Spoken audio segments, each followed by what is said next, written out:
Ayan mga bossing, ganito po ang pagkabit ng bracket para sa PCX 160. Pang mga ganitong bracket yung mga boss.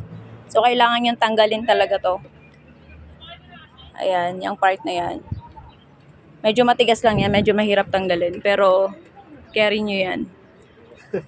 Yes. Kailangan yung tanggalin yan kasi nakascrew yan, no? Nakascrew dito.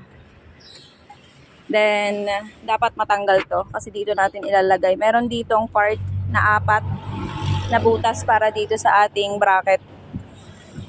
Ayan guys, natanggal na ni Kuya. So, kailangan na lang tanggalin natin tong screw.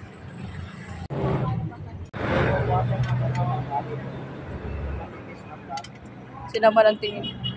Box fine din na. So, ayan guys, nailagay na ni Sir yung screw. So, ganyan lang siya.